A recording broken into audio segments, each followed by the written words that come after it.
The one where we learn to be clear with our boundaries. So today's lesson dives deeper into our work on boundaries and on identifying our own personal prickly dilemmas. And it helps us understand what generally holds us back from creating and enforcing boundaries and how to overcome our hesitation by using some really cool and effective new communication skills. By the end of this lesson, you're going to know exactly how to communicate the boundaries that you already know you need. So let's dive in. Okay, so can you guess the number one reason that people don't implement or enforce boundaries that they know they need? I'll give you 3 seconds to think about it. One, two, three. Give you more than 3 seconds to think about it. It's fear. It's fear.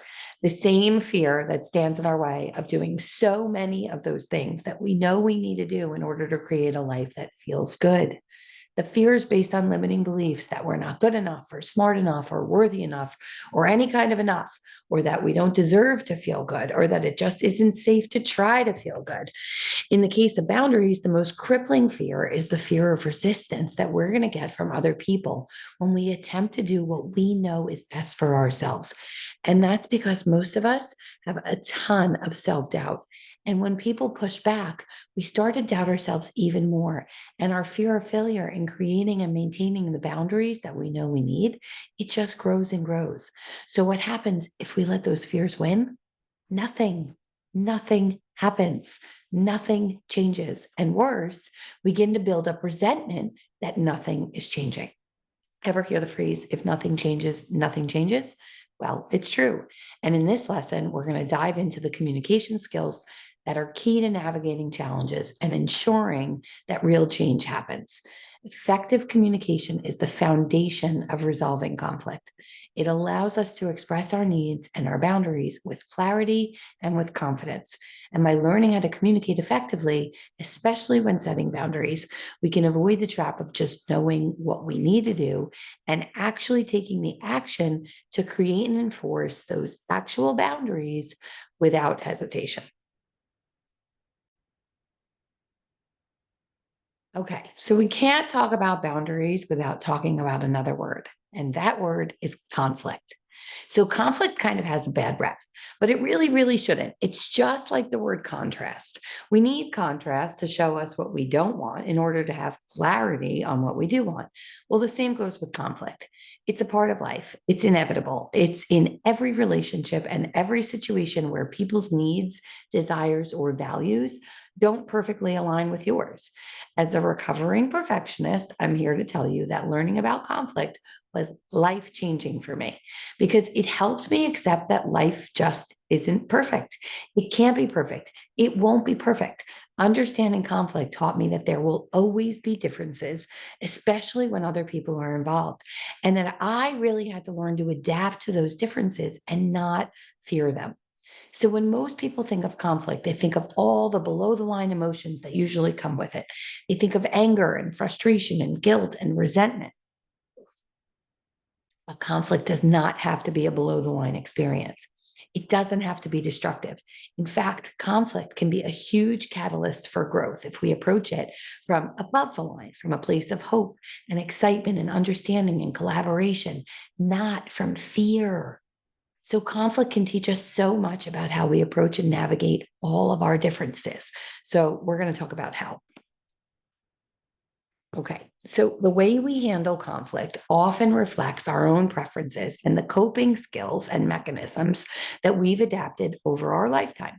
So, there are five main conflict negotiation styles: it's avoiding, accommodating, competing, or commanding, demanding, compromising, and collaborating, right? It's a lot of C's in all of there. But each of these styles really offers some valuable insights into how we perceive conflict and ultimately how we interact with it. By understanding these conflict negotiation styles, we can learn how to communicate more effectively. And we can learn to create and maintain boundaries, and we can learn to create better decisions for ourselves. And ultimately, we can build stronger and more resilient relationships. So, we're going to go through all of these. So, avoiding. So, when we avoid conflict, we pretend it doesn't exist and we just hope it's going to go away on its own. This approach might feel safe at first, but it usually leaves a lot of issues unresolved. For example, you might avoid a conversation with your friend about a problem because you're afraid of confrontation. When it feels safe because you're avoiding falling off the dock or dealing with the other person falling off the dock, it could actually do more harm than good to not confront the issue. Avoiding leads to resentment and miscommunication and misunderstanding, which ultimately just makes things worse. And eventually, whatever we avoid has to come out anyway. So you're just prolonging the inevitable if avoiding is your normal conflict negotiation style. Next, we have accommodating. So this is when you just give in to other people's need just to keep the peace. This is usually at the expense of your own desires or your own values or your own boundaries. We call this people pleasing, and it really can wreak havoc on your life if you do it too often. So let's say you're constantly taking on more work than you can handle just to avoid conflict with your boss or your coworker, even though it's draining you emotionally or physically. Or if you agree to a financial arrangement with your brother or your sister that doesn't really align with your goals, simply to avoid a difficult conversation you don't really want to have because you don't know how to have it. So, accommodating can leave you feeling overextended, underappreciated, resentful, and constantly disappointed. Then there's command demand.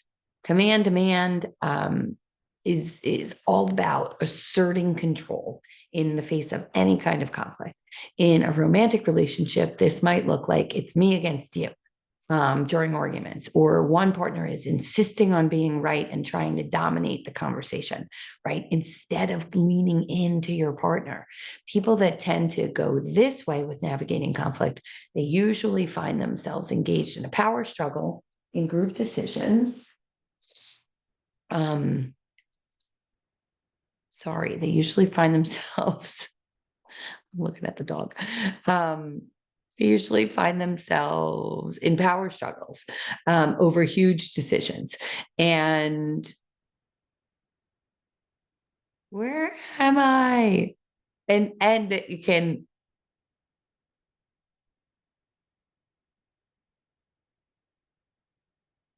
This is hilarious. All right, power struggles in group decisions. And when we're determined to things have our way, it does not help anything other than standing in our own boundaries. It often just leads to division. It can damage relationships. It can do more harm than good, especially if both people are focused on winning rather than understanding. So if you have two command demanders here, there's usually going to be some really major conflict, and not in the good way, in the destructive kind of way. All right. Next up, we have compromise.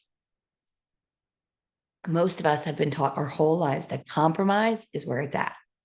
This is where you try to meet halfway. This is where you give a little, take a little. This is a seemingly balanced approach, especially when both parties can agree where to give and take. Think about a couple that is doing a budget and being willing to cut expenses or adjust their budget to meet halfway on some shared goals. But sometimes compromise is really hard. And if we compromise too much, we really risk moving into accommodating. I know that with kids, as a parent of kids, I would tell them to compromise all the time when their friends were over. And none of them were able to do it because all of them kind of left with this bitter feeling they had to give up the thing that they wanted most, and they couldn't find a happy medium that really met both people halfway, right? So maybe you compromise on a diet plan to please your friends, but you end up feeling completely unsatisfied with the choices that are available to you, right? So while compromise does help to maintain some harmony At first, it doesn't always fully satisfy either party if everyone's having to sacrifice something. So it may mean that you're not fully standing up for your needs in the areas that matter most. And it could end up backfiring, especially again, if it leads to more accommodating and really not getting your needs met. Then there's collaboration. So this is actually what we all really, really want in our lives, but we just don't know how to communicate it because we don't have the skill set. No one teaches us to collaborate, but collaboration focuses on working together and finding a solution where both parties actually win.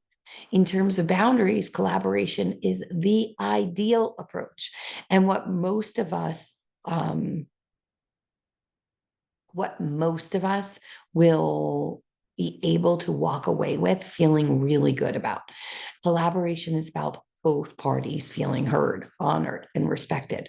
In your career, it might look like negotiating a work life balance with your hours that benefits both you and your employer, right? In a romantic partnership, it can mean discussing the best way to parent your kids. In personal growth, it could be about building in restorative breaks or finding that work life balance that we all crave, or making sure you have the finances to pursue your goals. Collaboration fosters mutual respect and allows for creative, lasting solutions that are going to strengthen relationships across the entire wheel of life.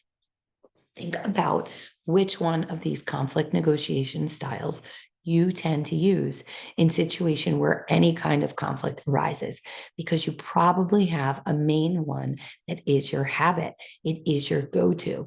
Which one feels most natural to you?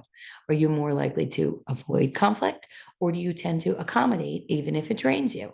Do you use different conflict styles with different people? This was me. Do you compete with your partner but collaborate with your boss? Do you accommodate your mother but avoid any kind of conflict with your kids? So remember, all of these are different, and all of them can come with negative consequences, except for collaboration. When we avoid conflict, we leave issues unresolved. When we accommodate too much, we feel depleted and resentful. When we compete, we're really just commanding and driving people away. The only true path forward to a feel good life, I'm going to tell you, especially when it comes to boundaries, is collaboration. We have to learn how to seek solutions that honor everyone's needs, including our own. Collaboration requires a skill set that so many of us don't have, and that is clear and concise communication. And that's what we're going to talk about right now.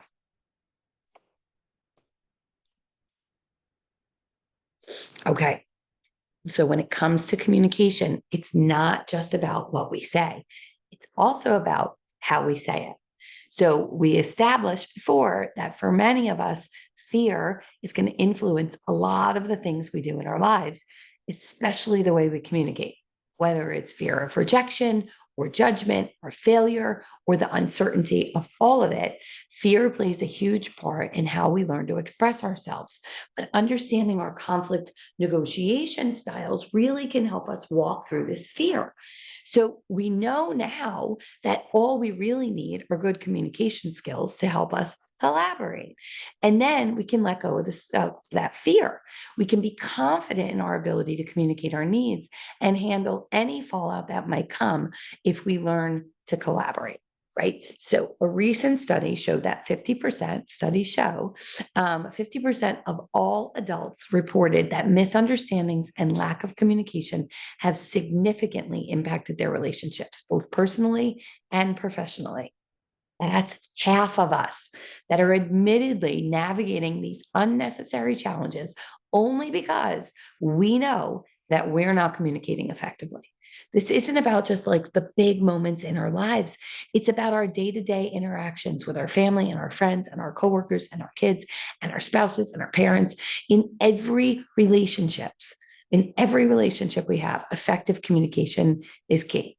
Using the right approach, it can build bridges, it can deepen connections, it can ensure that we're understood by the people that matter most to us, the people that have a hand in our actual day to day lives. And at the heart of our discussion today is really how we communicate in those moments that feel a little bit too close for comfort. Remember our little porcupine friends? They master the art of staying warm and connected without getting pricked too much.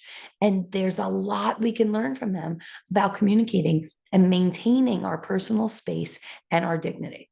So let's explore the three communication styles that most of us default to in potentially prickly situations. I know you've all heard of one, it's passive aggressive communication, but did you know that there's also its predecessors, passive communication and aggressive communication? So we're all guilty of using all three of these non-effective ways of communication in our lives. And each one has most likely had its own impact in shaping our interactions in ways that we probably have never realized before.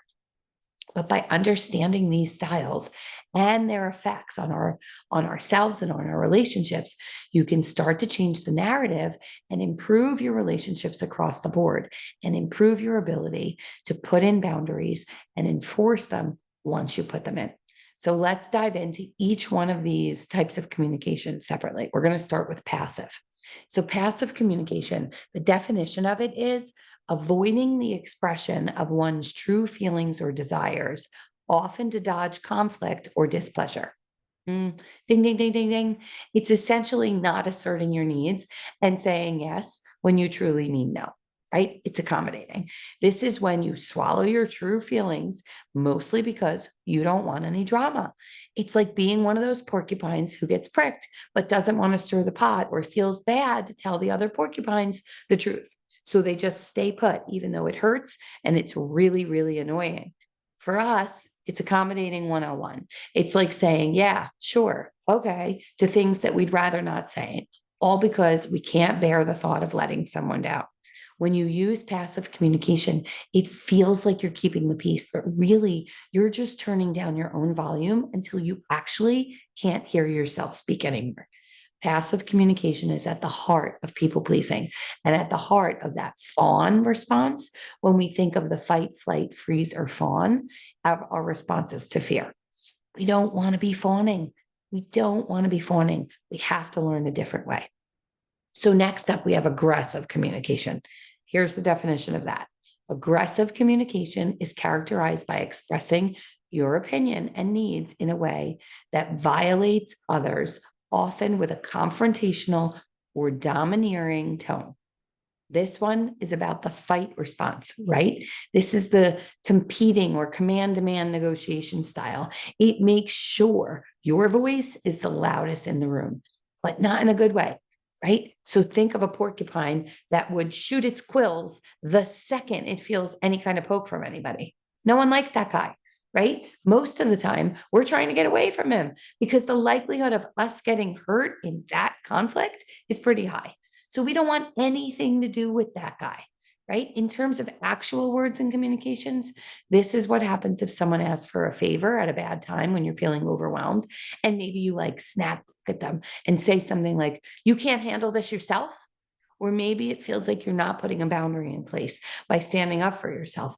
Because there's no context around putting a boundary in place, all you're really doing is pushing people away in this aggressive way that makes them afraid of you, right? It makes them want not to have nothing to do with you. And next up is passive aggressive. So I nickname this one the mother in law of communication. Passive aggressive communication is marked by a lot of indirect expressions of hostility or dissatisfaction. They come through sarcasm or backhanded comments or compliments that really avoid direct confrontation, but still manage in some way to get the point across.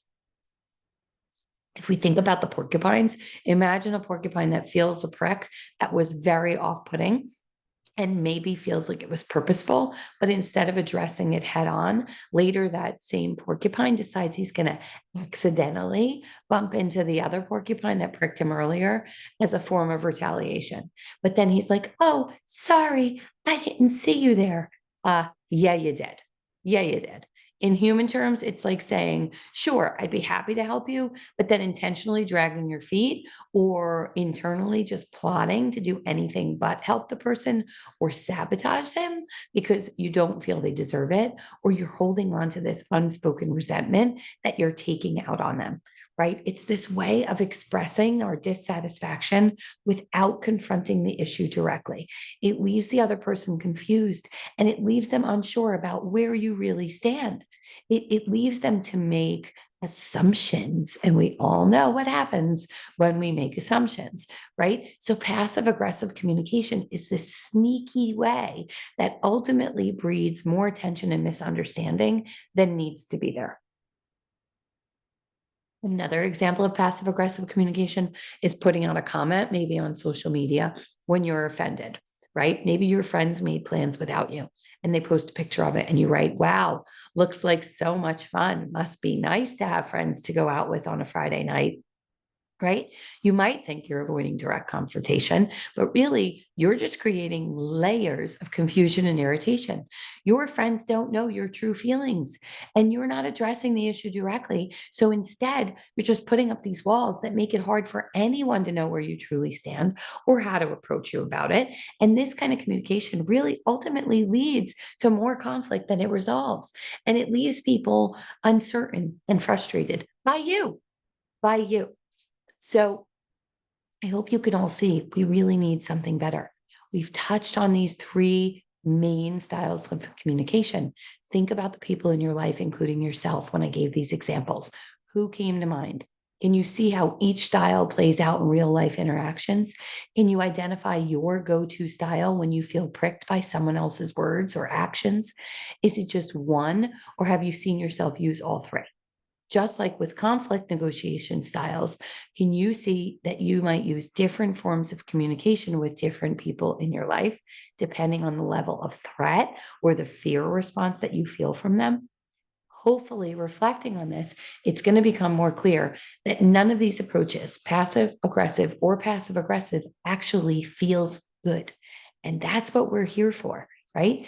They all fall short of allowing you to express your genuine needs and your feelings. So, what is the alternative? We need a method that's upfront yet respectful, one that really strikes the balance between kindness and firmness, one that helps us to collaborate. And lucky for us, there is a style of communication like this, and it actually exists, and it is called assertive communication, and it is a game changer.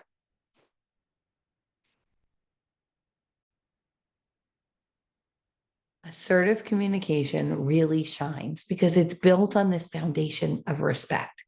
By clearly expressing our needs, we get to show respect for ourselves and for other people at the same time. Assertive communication is what our porcupine friends end up using every single winter when they finally figure out how to come together as a community to provide love and safety and warmth while preserving their own personal space. Assertive communication can transform every single interaction you have into an opportunity for connection rather than a reason for conflict. It's a powerful tool against anxiety and low self confidence, too. The more you practice assertiveness, the more empowered you feel.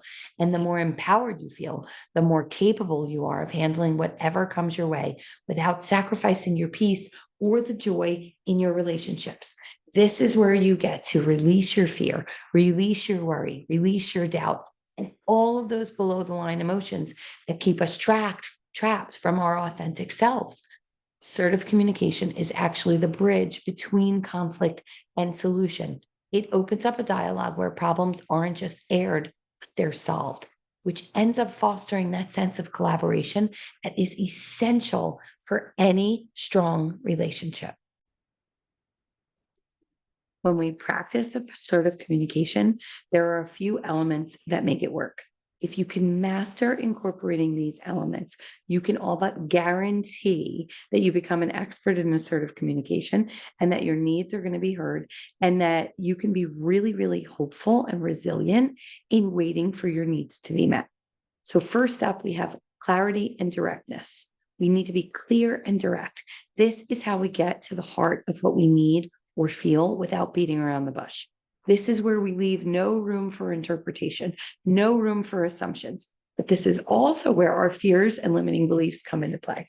So many of us have been told for so long not to make other people uncomfortable. So we have this fear of being thought of as rude or bitchy or demanding when we're really just being direct about our needs.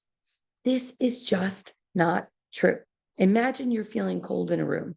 Instead of hinting and being passive about it, all you have to say is, I'm really cold. Would you mind if we close the window?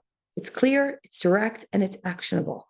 Those of us with kids would do this for our kids in a heartbeat and never worry that we're going to offend anybody, that it's cold in the room. But for ourselves, it's a different story.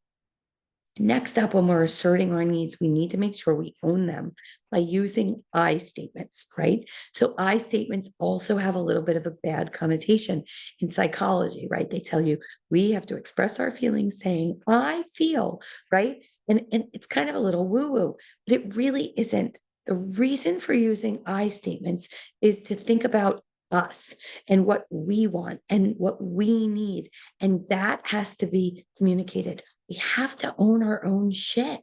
Sometimes we think it's easier to passively ask for something, and we tend to make ourselves the victim of it.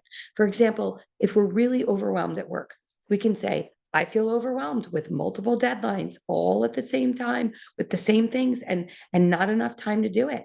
Instead, a lot of us will say, my boss gave me 3 projects and they're all due at the same time, right? That puts the boss at blame. But if we communicate with I statements, I feel overwhelmed. It paves the way for a constructive conversation instead of one that's going to put people on the defensive, right? The next thing necessary in assertive communication is maintaining a respectful tone. We all know that the way we say things can be equally, if not more important than the actual things we're saying. Our words have energy. We've already established this. A calm, firm tone conveys the energy of respect and of readiness to engage in meaningful dialogue, right? It is not command demanding. It is not aggressive. It is not a negative, off putting energy. It's instead this super important energy that gives us this accuracy in our tone. We can easily move into what could be perceived as aggressive if we don't watch this tone. It is important. And this part of the skill set is really, really hard to master, but it is crucial to letting assertive communication lead the way in communicating, especially in boundaries. And finally, the game changer in assertive communication is actually being quiet, right? It's being quiet for a minute and not communicating anything at all. I'm talking about active listening. A lot of people might think they're good listeners, but are they active listeners? Active listening is a way where we listen more than just not interrupting. It's really about tuning in. It's about the understanding behind the words of the other people. It's about listening to hear, not to respond. It's about showing someone love and respect and giving them your full attention on their words, listening to their tone, watching their facial expressions. Think of it as this secret ingredient in assertive communication.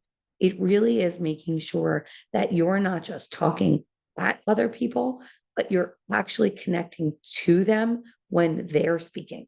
Active listening is trying to understand while hearing.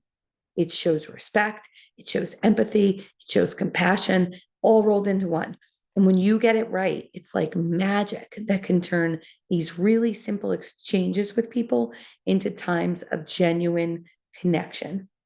Now you can see why assertive communication is the best way to communicate our boundaries, right? And that's why I thought it was essential in helping people untangle from a life that doesn't feel good to give you a way to use assertive communication in real life situations where you really need or want to create or assert your boundaries. So I call this method the Be C.L.E.A.R method. And it not only backs up all those reasons why assertive communication is so effective, but it also gives you a straightforward and simple way to follow assertive communication. So to be clear, all you have to do is take all of the information that you can identify when you get into one of those prickly dilemmas or any situation where you know you need a boundary. And you can turn that situation into these sentences that are clear and concise, that state your needs, that invite collaboration, and that reinforce the importance of your relationship. It's really that simple. So here's what the clear in Be Clear stands for. We're going to dive deeper into it. So the C is clarify the emotion. And this is about recognizing and addressing the actual emotions that are at the core of your situation. You did this when you outline your prickly dilemma, right? What are we feeling? By identifying how we're feeling, we're not only owning our own emotions, but we're also setting the stage for this clear communication. For example, a mom overwhelmed with household tasks, right? She might say in this step, I'm feeling really overwhelmed with everything that needs to be done around here, and I'm worried that I won't be able to get to all of it in the time frame that gets everyone what they need this week, right? So what are the feelings? She stated she's overwhelmed and she's worried, right? So acknowledging these feelings up front prevents the conversation from going any other way with unspoken frustrations or from people assuming things about what the mom is really feeling, right? She's being clear. When you clarify your emotions, you avoid the risk of letting your fear or your limiting beliefs hijack the conversation or cloud the message that is actually the truth. It's really important that when you're clarifying your emotion, you're doing it in a way that keeps the conversation focused on the issues at hand, not the drama or the assumptions that can surround it. Next is the L in Be Clear, and that stands for lay out the facts. So once you've clarified the emotion, it's time to lay out the facts of the situation as plainly and simply, as clearly as possible. So presenting the facts can keep the discussion grounded and moving and solution focused, right? So it avoids getting caught up in the blame or the assumptions again. For example, the mom in this same situation can use her next sentence. I'm struggling to get everything we need done for the week all by myself. She can even add to that specifically. There are dishes in the sink that need to be put in the dishwasher. There are 3 loads of laundry that need to be sorted and washed and dried and put away. We need someone to go to the grocery store because we need the lunch items for the week. Meal prep has to happen for those lunches and also to get us started on a couple of dinners to make the week go smoother. The dog toys are all over the family room floor and need to be put away. And really, the floors are full of dog hair and they just need to be swept. And I have been managing all of these weekly things by myself for so long. And while I thought I could do it, it feels like I'm carrying this weight alone, right? So you hear that, you can see how easily the tone of that could totally go the other way. There's dishes in the sink, there are 3 loads of laundry, we need someone to go to the grocery store. That is a different tone, right? That's an aggressive tone. But when we just use an assertive tone and we lay out the facts, we're stating the situation directly and we're making sure that the conversation is based on concrete reality and not clouded by judgments or misunderstandings. This approach is going to help everyone stay focused on the facts rather than becoming defensive or aggressive or misinterpreting the problem for something that it really isn't, right? Okay, next we have the E, and the E in the Be Clear method stands for expressing your need. So now we have to be clear and direct and use these I statements. They are key here. This is about sharing what you need in order to feel better about the situation or to move forward in finding a solution without blaming anybody else or accusing anybody else. This is about us. In the case of the mom, she could say, I'm feeling stretched too thin. I would love support to make the week less overwhelming for me and make sure we all get what we need. This is such a respectful way of asserting our needs. It doesn't make other people feel responsible for your emotions. It actually shows vulnerability while still being firm in your request and in what you're asking for.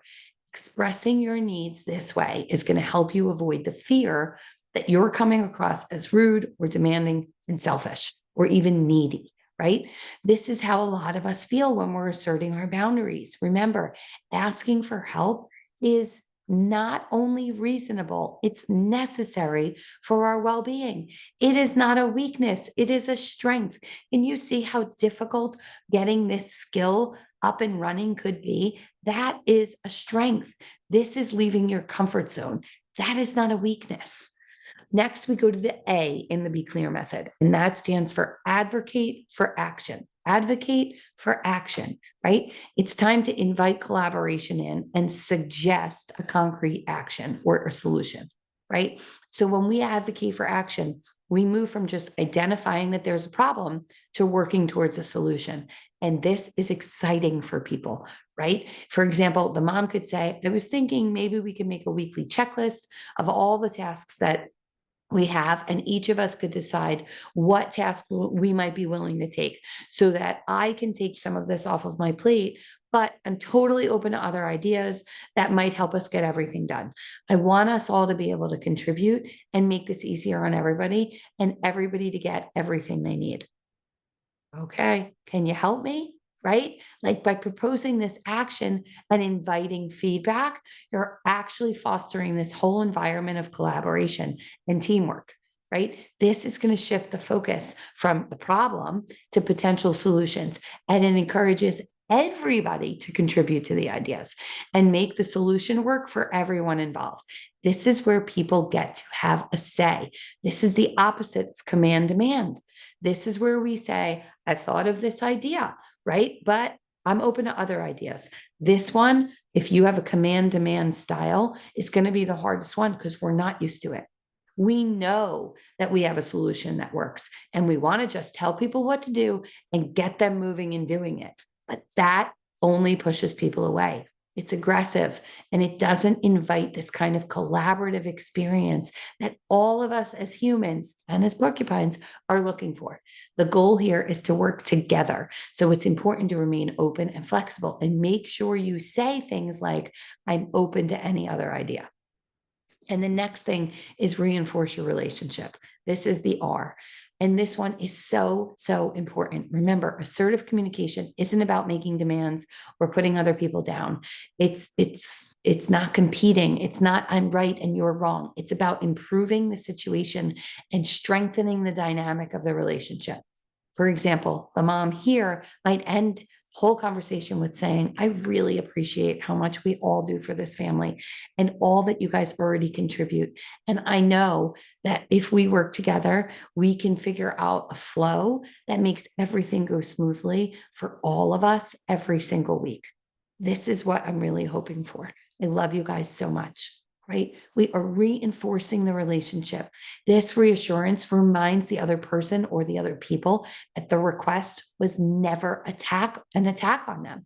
It was never an assumption that they can have because you are stating clearly that this is just an opportunity for us to grow together and create a more harmonious environment for everybody.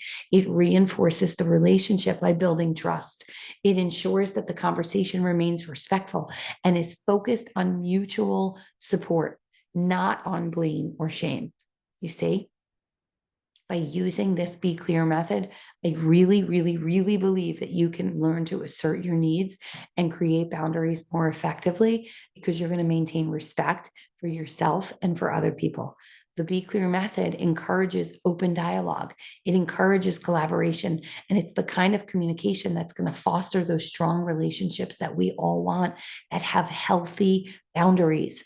It's so simple, yet so powerful. It makes sure that our needs are met without all those below the line emotions like guilt and shame and resentment.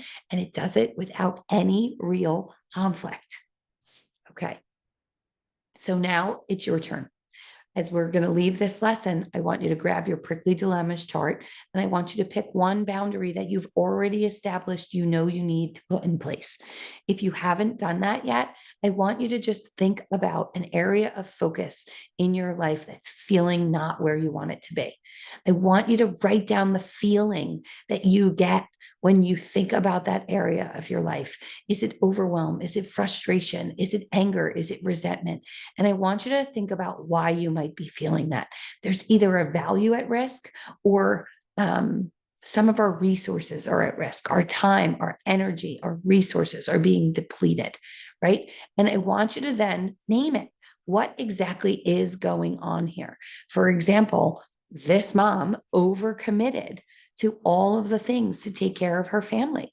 Maybe she did it because she had this value that family was important, or she had this limiting belief or fear that she wasn't good enough if she didn't show up and do all the things for all the people, right? So we're going to identify what that prickly dilemma is. And then we're going to decide what kind of boundary we need, right? What kind of boundary did she actually need? She needed to put in place some support. She needed to put in place that she can't handle everything all at once. She needed to put in place that she needed help, right? So that was her prickly dilemma. So your turn is that you're going to pick your own prickly dilemma, right? And you're going to pick the one boundary that you know you need to put in place. And you're going to use the Be Clear method. And you're going to come up with an assertive way to communicate this new boundary using the Be Clear format. So you're going to write one sentence each. The first sentence is going to clarify the emotion around the challenge or the conflict, right? We're just going to be clear. We're going to be clear and direct what is actually going on. The second sentence is going to lay out the facts. We're going to be clear and concise here and direct. These are the things that need to be addressed, right? Then you're going to express your need, your feeling with the I statements, right? You're going to say, what I really could use is blank.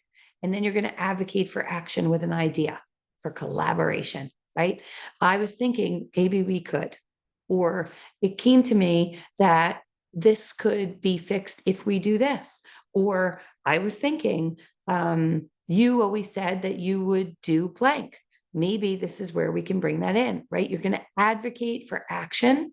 And then you're going to say, but I would love any other ideas. I'm open to any other ideas. Could you possibly think of anything to help this situation improve? Right. And then you're going to add a sentence that reinforces the relationship. Just a loving statement at the end about why it's important to you, right? I really love our relationship and I want to make sure that this doesn't put a wedge in there, right? I really know that you are so amazing at talking through things. And that's why I'm coming to you to help me come up with a solution for this. There's so many different ways that you can reinforce a relationship. You're just saying a sentence of love and honor and respect to the person to make them understand why you're coming to them with this prickly dilemma. And once you put these sentences together, you're going to see how this one simple paragraph can literally change your life by helping you create these boundaries that you know you need in order to navigate life in a way that feels good. So, as we wrap up this lesson, I just want to reiterate one thing. All of these tools that you're adding to your transformation toolkit, mastery is going to come with practice. And this is another one of those tools. Assertive communication, it's going to take a little work. Remembering the format of the Be Clear method is going to take a little time. You might have to print it out and keep it with you, right? But noticing when you need a boundary and putting this kind of communication into action and actually practicing it is worth every single ounce of effort that this is going to take. Boundaries are not just about making sure you are heard. They are a way that you can foster this beautiful, loving respect for yourself and for so many people in your life that hold a meaningful place. When you communicate your boundaries, it's not going to come easy at first. I promise you, this language is going to feel very different and very weird, but you can own that you are trying to work on something. You can own with the people in your life that you're working on better communication skills, and you can ask them to give you a little bit of slack, right? You can say, I actually want to work on something here, right? And take a second and actually do it and put it into place. I promise you that if you keep practicing, everyone in your life is going to love you even more. You're going to find that this assertive communication not only strengthens your boundaries, but it also changes every single one of your relationships for the better.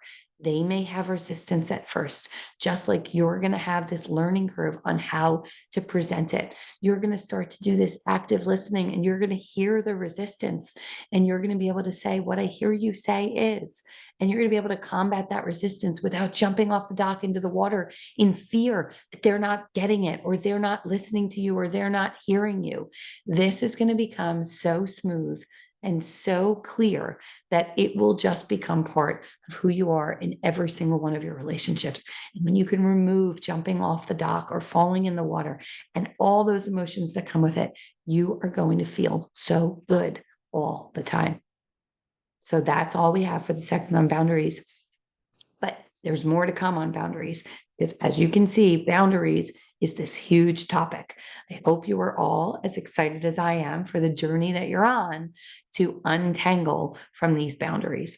I cannot wait to hear what you untangled from this session about your communication styles and your need for boundaries after listening to this lesson. So I will talk to you all soon.